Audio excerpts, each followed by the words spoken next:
दोस्तों, नव वर्ष की शुभकामनाएं। मेरा पिछली एपिसोड में आपसे कहना था कि मैं अगले एपिसोड में आपके साथ में धर्म के ऊपर चर्चा करूंगा, धर्म के साथ कुछ वार्ता रखूंगा आपके ऊपर।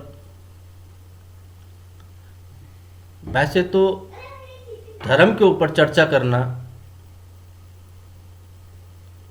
सूर्य को रोशनी दिखाना जैसा है, लेकिन जितना भी मुझे इसके विषय में मालूम है मैं आपके साथ में बांटना चाहता हूँ।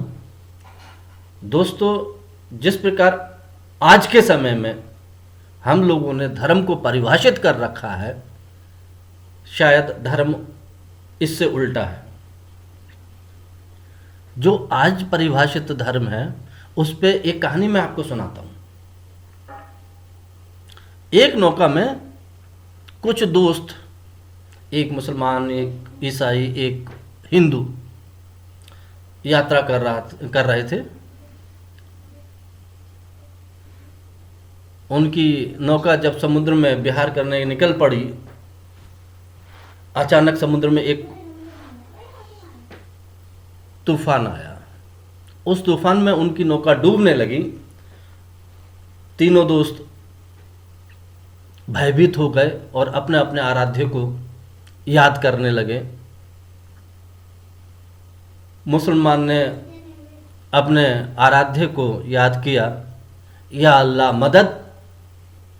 अल्लाह आए और अपने बंदे को बचा के ले गए। ईसाई ने अपने आराध्य को याद किया, या यीशु मदद। ईसा मसीह आए, अपने बंदे को बचा के ले गए।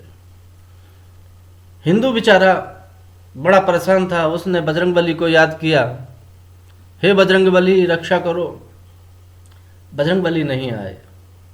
फिर उसने कासियापति रामचंद्र की जय, प्रभु श्री राम रक्षा करो। प्रभु श्री राम भी नहीं आए। उसने कहा, हे माँ जगत जननी जगदम्बा रक्षा करो।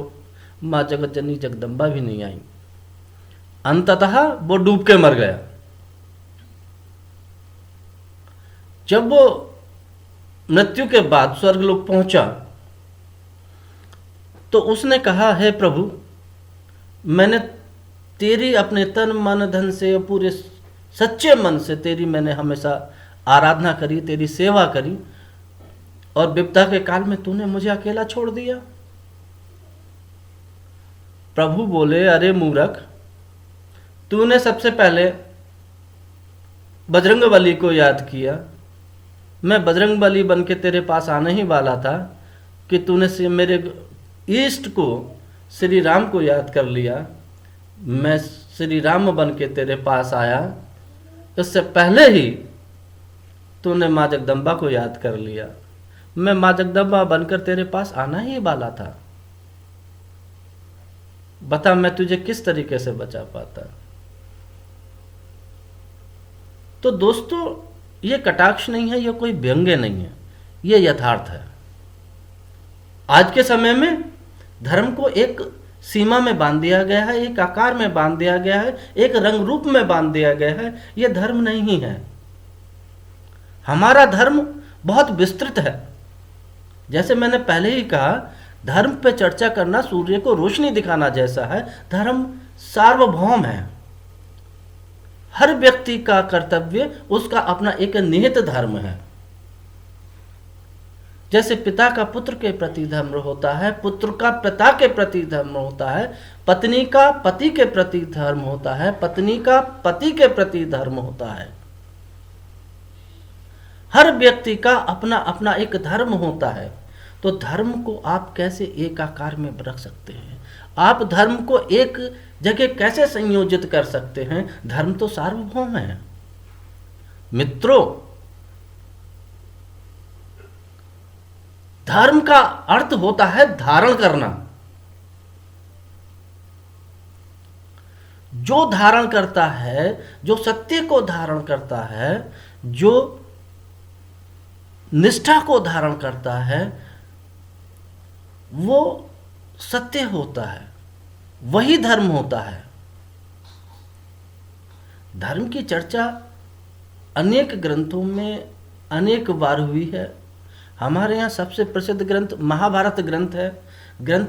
इस ग्रंथ में तो कई बार महाभारत में धर्म पर चर्चा की गई है। इसका एक दृष्टांत मैं आपको सुना देता हूं।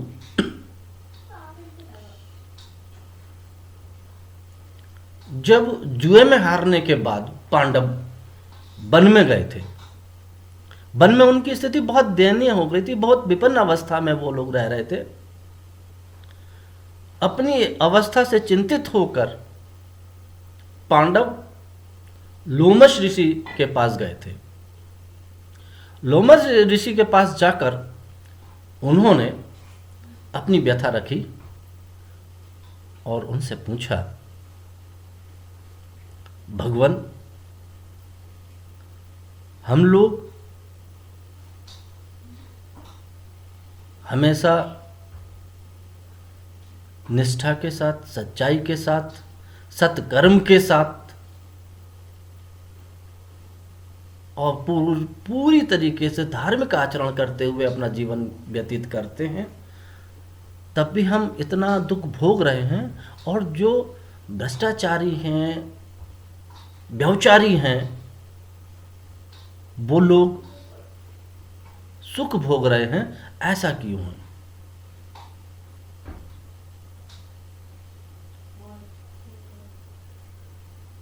तो लोमश ऋषि ने कहा कि जो लोग व्यभिचारी होते हैं, भ्रष्टाचारी होते हैं, असत्य के मार्ग पर चलते हैं, अधर्म के मार्ग पर चलते हैं, वो लोग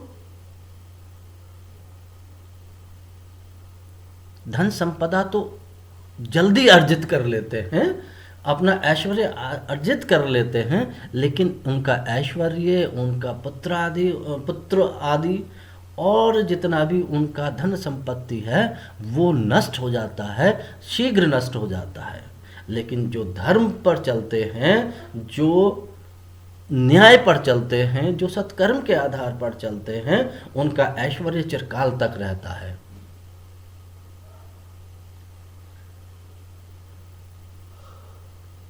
तो धर्म हमारा सनातन धर्म है दोस्तों।